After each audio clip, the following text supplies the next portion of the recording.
2010 was an important year for the multiplayer first-person shooter genre. And if you were like me, Battlefield Bad Company 2 likely remained the top game on your Steam playlist for the duration of that year. It's a safe bet that the developers behind BattleBit Remastered were right there with me. Take Bad Company 2's commitment to class balance, open-ended and highly destructible map design, and delightfully over-the-top squad-based shootouts, put all of that into a Minecraft-like world where everything is made out of blocks, and what you get is this crazy game. It's still in early access, and it could certainly use some fine-tuning, but if you're into the flavor of multiplayer chaos, wherein everything explodes like you're in the middle of a Transformers movie,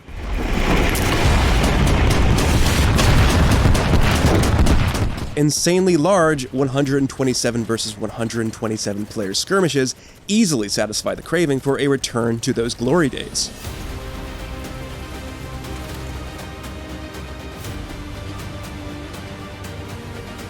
Just to clear it up, this isn't actually a remaster of an existing game, it's more like an in-joke for how many times the developers started over. Anyway, BattleBit's all-too-familiar primary mode Conquest pits two factions against one another for a literal tug-of-war over a number of capturable control points scattered across a large battlefield. You can't have a Battlefield-style game without it, and it works just as well as ever. There are a few other modes, like Russian Frontlines, which also come straight out of the Battlefield playbook. That said, it doesn't seem like there's a simple deathmatch mode without all the strategic stuff, but it is pretty neat that you can choose between 32 versus 32, 64 versus 64, or the absolutely bonkers 127 versus 127 player skirmishes, depending on how intimate or not you'd like your battles to be. Things truly heated up once I jumped into a match with all 254 players. Each of the 19 maps is geographically diverse, albeit graphically simple, allowing for a lot of different stuff to happen all at one time without performance issues. And that can be fantastic because each building is made out of destructible blocks, and since vehicles are plentiful and every class kit can gain access to a rather large amount of C4 as a loadout option early on, a typical BattleBit match features a plethora of tense and tactical firefights accompanied by more explosions that have gone off across the entirety of the Marvel Cinematic Universe. With literally hundreds of players going at it, this level of wonky chaos is ratcheted up to the nth degree, and it can be a pure joy to sit back and laugh at all of it, whether you find yourself in the right squad and mop up, or a battle goes horribly wrong. Behind us! Thanks to night mode and maps like the urban sprawling Town, these massive terrain-spanning skirmishes can be home to some truly interesting warfare, the likes of which we haven't seen in games that prioritize pretty graphics. It all works so well because at its heart, BattleBit Remastered is a tightly designed first-person shooter, and it gets its shooting bits just right. There is a wide range of primary and secondary weapons to customize your loadout with, such as the L86A1 light machine gun and the MP443 pistol, and they are relatively easy to progress and unlock attachments for. They may look blocky, but they sound good and handle realistically, providing punchy feedback. The only thing that struck me as glaringly missing from the early access version is any variety of shotgun. Moving around on foot is straightforward enough, though it's not perfect in action. Crouching, military crawling, and vaulting over objects all feels natural, but I'm not as much of a fan of its dizzying movement speed. Every soldier on the map can sprint indefinitely, but some weapons like SMGs let you sprint at a rate rivaling that of a Quake 3 arena combatant.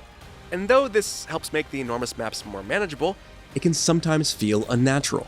But despite the blocky graphics, high-speed action, and a few missing features in between, BattleBit still has most of the trappings of a proper Battlefield game, including and especially the squad-focused team play based around the mechanics of its 6 classes. Yeah, I went there, Battlefield 2042.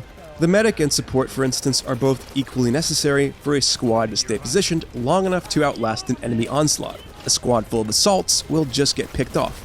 I spent most of my 10 hours playing as a medic, and I found a lot of enjoyment in watching my rank increase as bonuses poured in from reviving downed teammates and patching up their wounds. I love the fact that I can drag teammates or downed opponents around. That comes in clutch during tense firefights. But, as I mentioned before, some mechanics aren't fully tightened yet. For instance, I'm not a fan of how the ammo crates dropped by the support class don't automatically refill ammunition and require some extra finagling to work. Also, vehicles are a big part of any Battlefield-style shooter, since those are what really set that series apart from Call of Duty for a long time. But they suffer in BattleBit due to poor physics and shaky handling.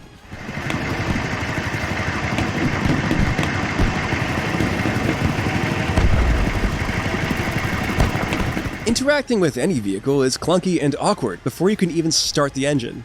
And this is due to a timer that can take several seconds to switch seats or simply enter the vehicle.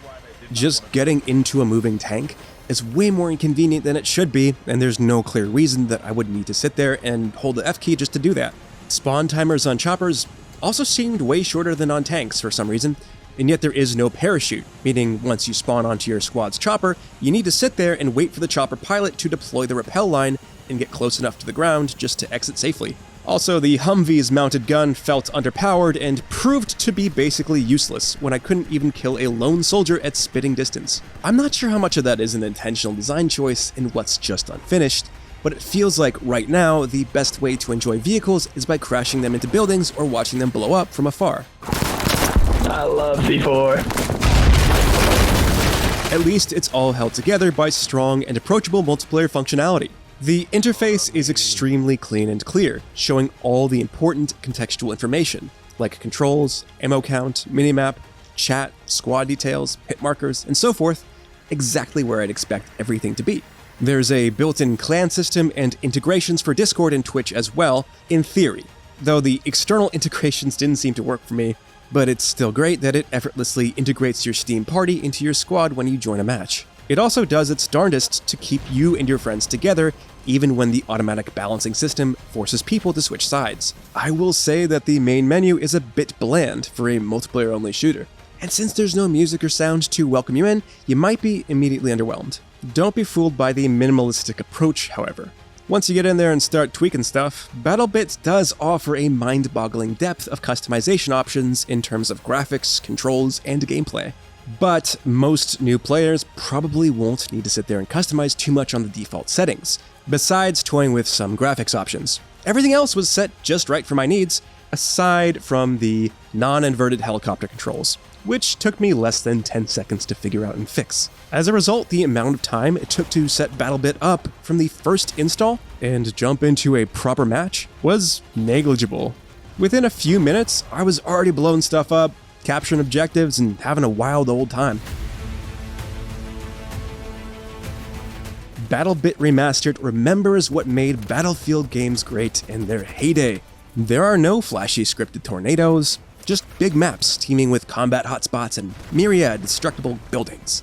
That kind of throwback fun shines through even the basic graphics, highlighting how this kind of gameplay was never about realism so much as it is goofy combat chaos with a ton of people. So it's an easy sell for anyone looking to jump into hectic, squad-based action with hundreds of other players, whether for a few minutes or a few hours. Naturally, the early access version isn't fully cooked yet, especially due to some underbaked mechanics like stupid fast running speed and clunky vehicle controls, but what already exists is an impressive first swing at what could become a much more comprehensive tribute to the Battlefield series.